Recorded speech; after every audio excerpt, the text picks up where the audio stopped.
Hey everybody, and greetings. It is me, your songwriting partner, your co-producer, and as always, your friend, Joe Seeby. Hello guys, and welcome to our class that we like to call Picture This. You guys know what Picture This is. It's when I give you an image, a photograph of any kind. It could be a painting, it could be a comic, any image, doesn't matter. Image, photo, painting, drawing, sketch, and your job is to write a chorus based on that image. Now, we've been doing this a long time, and I love the exercise, and it's helped me through so many jams when I'm writing with other artists and people come over my house, or I go to their place or their studio, and we sit down together and start writing something. Rather than sit there and stare at a blank piece of paper for 2 hours and look stupid staring at each other without knowing what we're going to write, this is kind of a springboard. It gives you a starting place in which to start some kind of subject matter forward, you know?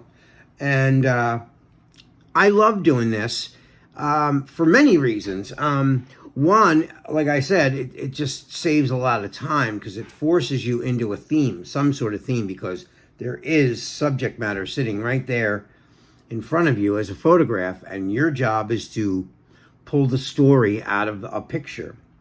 Now, they always say, the expression was, a picture paints 1,000 words, right? Every picture tells a story. I believe that. And, you know, especially when there's no words connected to the picture, it's just the picture. It's up to you to decide what the story is going to be based on the picture.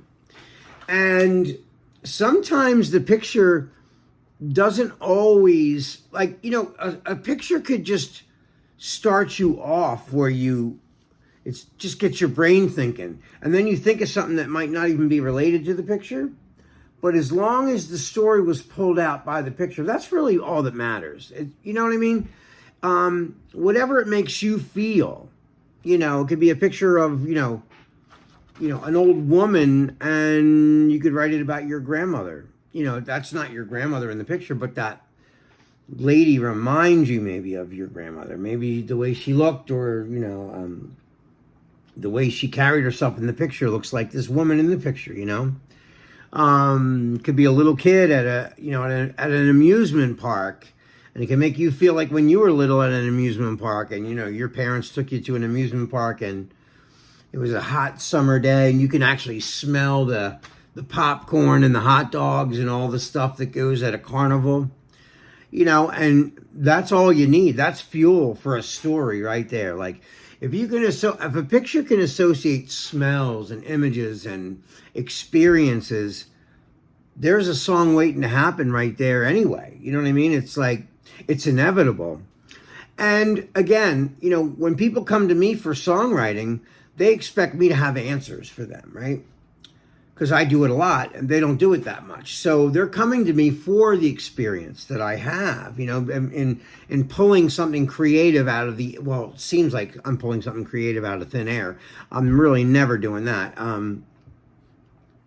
But I have a good imagination, so when I stare at a picture, or I look at a picture, and I play that picture in my mind, and I see it in my mind's eye, I can always generate some sort of mini movie up here. And that'll be the springboard for getting me to start. Now, remember this, and you don't have to worry about this in the beginning, but, you know, if you're writing a chorus, or you're writing a song, it's like a poem. It's got to rhyme. It's got to tell a story. It's got to make sense to the listener. Okay? Can't be like an inside joke that you have with your friend when you guys were 8 years old.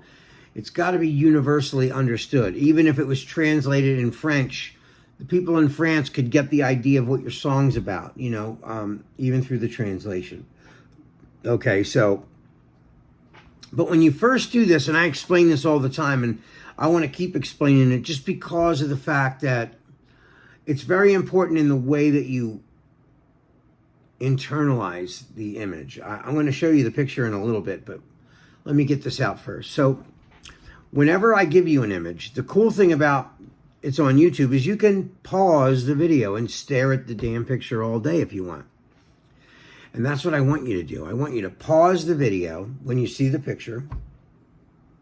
I want you to stare into it. Just stare at it. And I want you to stare at it until you gotta slip into a daydream, okay?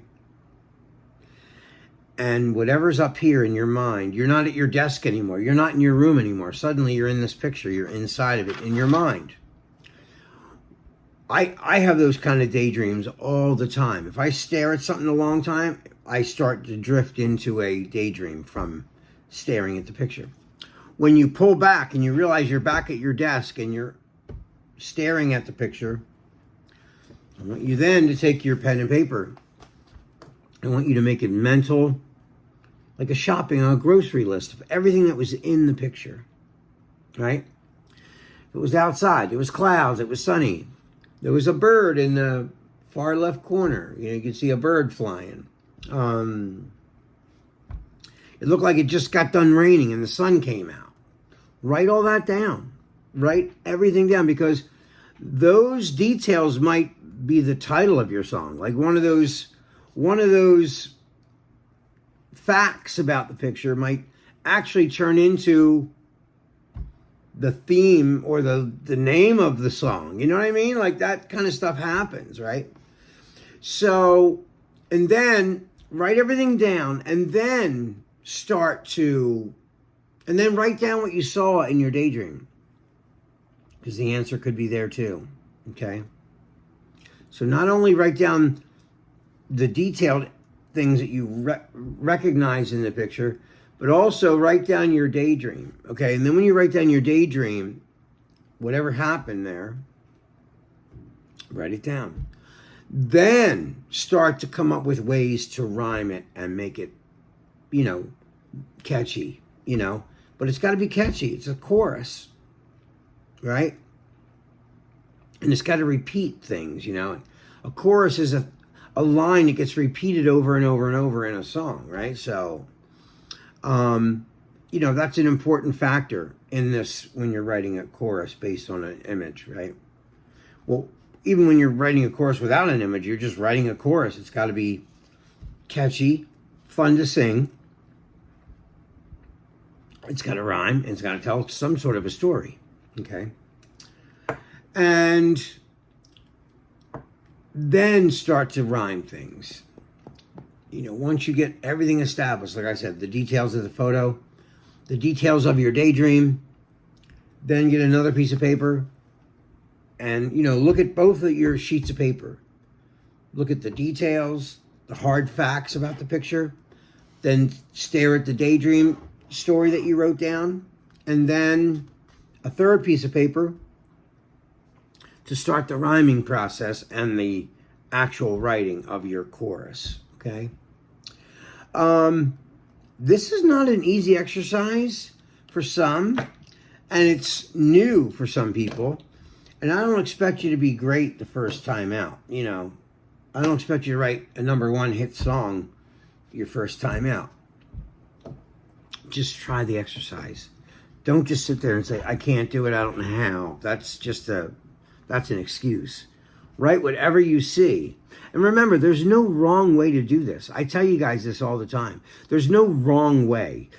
Whatever you create in your mind, this is your world. You're the president and the boss of this world, okay? Because you've created this world up here.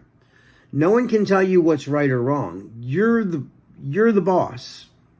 So there is no wrong, okay? The only rules, like I said, is it's got to rhyme. It's got to tell a story. It's got to make sense. And that's it. So, without further ado, I'm going to show you the photograph that I picked. I went through a bunch today, and this one, for some reason, it just stuck out to me. So, without further ado, here's the photo.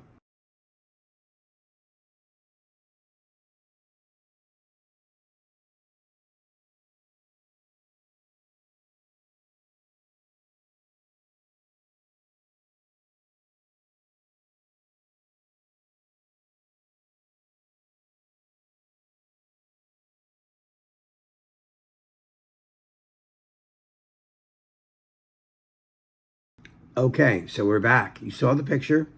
It's one of those bullet trains, you know, moving so fast because those are really really fast, you know, trains. They have them in Japan. They're called bullet trains. They move like, I don't know, some of them go 400 or 500 miles an hour, you know, and they just go from one city to another. And, you know, the cool thing about the picture is you see it's so blurry. The only thing that's not blurry is the train. Everything around the train is blurry.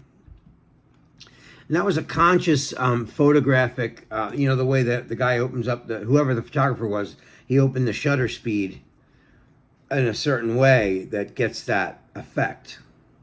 So I'm staring at that picture. Now, you know, of course, I'm staring at the picture because I'm intrigued by it.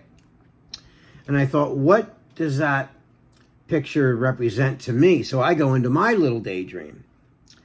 And I thought, you know, when I feel good, you know, when I'm healthy and I feel good and I'm wide awake and I've gotten a lot of sleep and I got a lot of, you know, rest, and now I'm like, you know, raring to go, I feel sometimes like a bullet train or a runaway train. Like, I like that expression, runaway train. So I started seeing this picture and it started making me think about a runaway train, you know.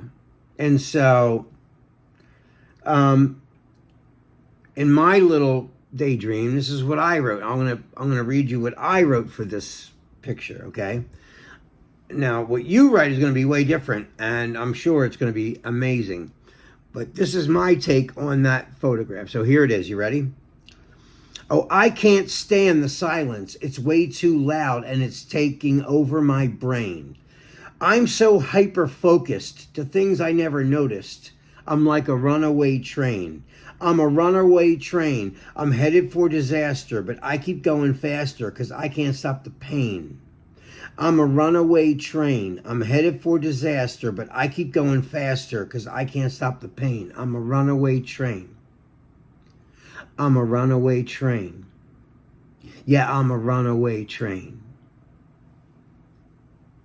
So that is what I wrote for that photograph. I thought it was cool, and I have a melody for it. It's not all the way fleshed out. That's why I didn't sing it tonight. But I like the cadence of it, you know what I mean? And I'm going to work on the melody tonight. And then I'll share it with you guys either at the studio or one of these, you know, YouTube videos. Anyway, guys, I hope you enjoyed that. I hope you enjoy this. I can't wait to see what you guys write for this. Anyway, this is your songwriting partner, your co-producer, and as always, your friend, Joe Seavey. I love you guys. Be safe, be careful, and I will see you very soon. All right, guys, love you. Peace.